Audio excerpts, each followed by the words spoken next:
नमस्कार सभी को। मैं शालिनी केवी टीचर आपका अपने चैनल पर स्वागत करती हूँ। आपको पता है हमारे चैनल पर इतिहास विषय की ही तैयारी कराई जाती है। अब वो चाहे हमारा टीजीटी एग्ज़ाम हो किसी भी स्टेट का, पीजीटी हो, केवीएस, एनवीएस और यूजीसी नेट, इन सब में आईवे पीवाईक्यू भी हम यहाँ पे सॉल्व करते हैं। और हम जो अपने तीनों पार्ट हैं, एनिशिएंट, मेडाइवल और मॉडर्न इंडिया, वो भी कवर कर रहे हैं, साथ के साथ वर्ल्ड हिस्ट्री भी कवर कर रहे हैं। उसी में ये हमारी ये सीरीज़ है जिसमें हम जो भी पीवाईक्यू हैं, जो इंपॉर्टेंट फैक्ट हैं, वो कवर कर रहे हैं। तो जो हमारा ये जो पेपर चल रहा है, जो हमारा यूपी जो गवर्नमेंट है, वहाँ पे जो टीजीटी का एग्ज़ाम हुआ था 2021 में, तो उसमें 120 जो क्वेश्चन आते हैं हिस्ट्री के, वो हम अब कवर कर रहे हैं। इसकी पहली 2 वीडियो अपलोड की जा चुकी हैं, अब ये तीसरी वीडियो है। ठीक है, इसमें हम क्वेश्चंस कवर कर रहे हैं। आप अगर वीडियो पसंद आती है तो प्लीज़ हमारी वीडियो को लाइक करें और चैनल को सब्सक्राइब करें। चलिए अपना क्वेश्चन स्टार्ट करते हैं। इसमें यह है कि किस चोल शासक ने मधुरैकोण और मधुरांतक उपाधियों को धारण किया। देखिए यहाँ से ये पता चलता है हमें पेपर करके कि जो चोल साम्राज्य है ना, वो बहुत ही इंपॉर्टेंट है, बहुत ज़्यादा। आपको उसको कई सारी बुक से कवर करके जाना होगा, चोला एम्पायर को। ठीक है, आपकी जो भी फेमस होंगी, एस के पांडे और ये केसी श्रीवास्तव, इन सबसे एक बार आप चोला साम्राज्य को पढ़ के जरूर जाइएगा। किस चोल साम्राज्य ने मधुरैकोण तथा मधुरांतक उपाधियों को धारण किया था। तो ये परांतक फर्स्ट थे। इन्होंने देखिए जब इन्होंने मधुरा को जीता था ना, तो तब इन्होंने मधुरैकोण उपाधि धारण किया। और इसके अलावा भी इनकी उपाधियां थी मधुरांतक, वीरचोल और संग्राम राघव। ठीक है, ये इस तरीके से आप देख लीजिए। अर्थशास्त्र में विविधता अध्यक्ष किसके लिए प्रयोग किया जाता था। तो आपको पता होगा बहुत सारे अध्यक्षों का जिक्र किया है अर्थशास्त्र में कौटिल्य ने। उसमें एक विविधता अध्यक्ष के बारे में बताया गया है जो कि चरागाहों का अध्यक्ष होता था। ठीक है, और इनका क्या काम होता था, जैसे कि जो भी कोई रास्ते में जा रहा है उसकी रक्षा करना, तालाबों का निर्माण करवाना, ये सब। देखिए जैसे कुछ मुख्य हैं, जैसे पण्याध्यक्ष होता था वाणिज्य विभाग का, सूराध्यक्ष होता था आबकारी विभाग का, सूनाध्यक्ष भूचड़ खाने का, गणिकाध्यक्ष गणिकाओं का, गो अध्यक्ष पशुधन का और विविधाध्यक्ष चरागाहों का। तो देखिए इसका काम यही है, सब कुछ है ना। ये भी था, कुओं का निर्माण कराना भी इन्हीं का ही कार्य था। अगला क्वेश्चन है, किस सुल्तान द्वारा गुलरुख के उपनाम से ईरानी भाषा में नज्म लिखी जाती थी, यानी कविताएं लिखी जाती थी गुलरुख के नाम से। तो वो कौन लिखता था, सिकंदर लोदी लिखता था। तो जो सिकंदर लोदी थे वो बहुत ज़्यादा पढ़े लिखे थे, टैलेंटेड थे। ठीक है, तो उन्होंने ही इस नाम से अपनी यहाँ कविताएं लिखी हैं। अगला क्वेश्चन है, कौन सा मस्जिद भारत में प्रथम तुर्की मस्जिद था। तो भारत में प्रथम तुर्की मस्जिद कौन सा था भैया, आपका कुव्वतुल इस्लाम मस्जिद, जो किसने बनाया था, कुतुबुद्दीन ऐबक ने।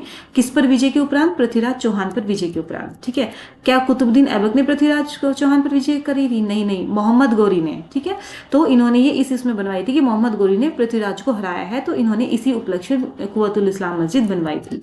अगला है, मंगल पांडे किस विद्रोह से संबंधित थे। सबको पता है हमारा जो 1857 का विद्रोह हुआ था। तो मंगल पांडे कहाँ से थे, बैरकपुर, मेरठ, दिल्ली या फिर दिनारपुर। तो ये कहाँ से थे, बैरकपुर से थे हमारे मंगल पांडे। ठीक है, अखिल भारतीय मुस्लिम लीग ने अपने किस अधिवेशन में नागरिक अवज्ञा आंदोलन का खुलकर विरोध किया था। आपको पता है अखिल भारतीय मुस्लिम लीग बन गई थी। ठीक है, कब बनी थी, 1 अक्टूबर 1906 को बनी थी ये। ठीक है, तो फिर उसके बाद में क्या हो गया था कि जब फिर इनके भी ऐसे जैसे कांग्रेस के अधिवेशन होते थे ना हर साल, ऐसे ही इनके भी अधिवेशन होते थे हर साल। तो अपने कौन से अधिवेशन में इन्होंने ये कहा था कि जो सिविल डिसोबीडियंस मूवमेंट था जो हमारा, तो उसका इन्होंने विरोध करा था, सविनय अवज्ञा आंदोलन का। ठीक है, तो कौन सा अधिवेशन किया था इन्होंने तब, इलाहाबाद अधिवेशन। इलाहाबाद अधिवेशन में इन्होंने कहा कि जो सिविल डिसोबीडियंस मूवमेंट हमारा जो चल रहा है, हम इसका विरोध करते हैं। तो आगे आइएगा, अगला क्वेश्चन है आपका, फिर से देखिए चोला से आ गया। कलितुंग पर्णी का लेखक कौन था। तो ये एक बुक है कलितुंग पर्णी, तो इसका लेखक कौन था भाई, जयगोर्डन थे। ठीक है, जयगोर्डन कौन थे, एक हमारे चोल शासक थे, कुलोतुंग फर्स्ट, उनके राजकवि थे वही। तो आपके यहाँ से ये भी क्वेश्चन आ सकता है कि जो कुलोतुंग फर्स्ट थे उनके राजकवि कौन थे, जयगोर्डन थे। जयगोर्डन की कोई एक रचना बताइए, कलितुंग पर्णी। अगला क्वेश्चन, कौन निम्नलिखित में से अशोक का कौन सा शिलालेख धार्मिक संश्लेषण के बारे में कहता है, यानी धार्मिक समन्वय के बारे में कहता है। ठीक है, यानी रिलीजियस सिंथेसिस, उसके बारे में हमारा 12वां शिलालेख बात करता है।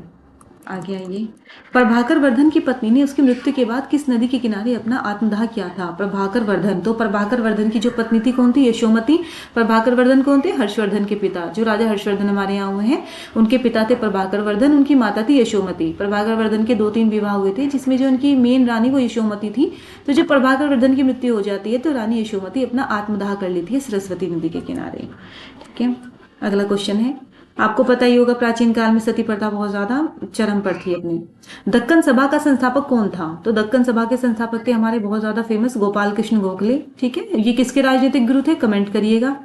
दक्कन सभा का संस्थापक गोपाल कृष्ण गोखले थे। ठीक है, और इन्होंने ही 1905 में स्टूडेंट्स ऑफ इंडिया सोसाइटी की स्थापना की थी। अगला क्वेश्चन, हिरण्य स्तूप शब्द का उल्लेख सर्वप्रथम हुआ था। हिरण्य स्तूप, तो हिरण्य स्तूप का हमारे शब्द का कहाँ उल्लेख हुआ? सबसे पहले भाई ऋग्वेद में हुआ था। देखिए स्तूप, जो स्तूप एक शब्द होता है सबसे पहले ऋग्वेद में ही किया गया था, वहां पे इसका नाम स्तूप ना होकर के हिरण्य स्तूप था। ठीक है, और स्तूप का वैसे मीनिंग होता है, अगर शाब्दिक अर्थ भी वो कई बार पूछ लेते हैं तो उसका शाब्दिक अर्थ होता है ढेर या थूहा। ठीक है, और इसे क्योंकि इस स्थान, क्योंकि ये जो होता था ये चिता का स्थान होता था, है ना, क्योंकि यहाँ पे मरने के बाद भी हमारे अवशेष रखे जाते थे, तो इसलिए इसे चैत्य भी कहा गया है। और ये जो होता था स्तूप, ये 4 तरह के स्तूप होते थे भाई। एक तो होता था परिभोगिक, शारीरिक, उद्देशिक और संकल्पित। इसमें जो संकल्पित होंगे, ठीक है, जो संकल्पित होंगे वो तो वो होगा कि भाई जैसे जो श्रद्धालु वगैरह है उन्होंने कोई स्तूप बनवा दिया, तो इस तरह का स्तूप तो संकल्पित स्तूप कहलाता था। ठीक है, एक होता था सॉरी, एक होता था आपका ये वाला उद्देशिक वाला। ठीक है, उद्देशिक वो होता था जो बुद्ध की जीवन की घटनाएं हुई है ना, तो एक स्तूप बनवा दिया, उसमें बुद्ध के जीवन की घटनाओं से सारी बातें लिख दी हमने। शारीरिक वो होगा जिसमें क्या होगा कि जैसे जो महात्मा बुद्ध है, ठीक है, महात्मा बुद्ध के शरीर का कोई भी पार्ट या फिर उनका कोई भी जैसे शिष्य थे ना, उनके जो शरीर का कोई भाग है ना वो रख दिया वहां, मतलब जैसे अस्थियां रख दी उनकी एक तरीके से। ठीक है, तो वो शारीरिक हो जाते थे। पर भौगिक वो होते थे जो भी बुद्ध ने कोई भी उपयोग में लाई हुई वस्तु है ना, वो हमने उस स्तूप के अंदर रख दी, वो परभौगिक।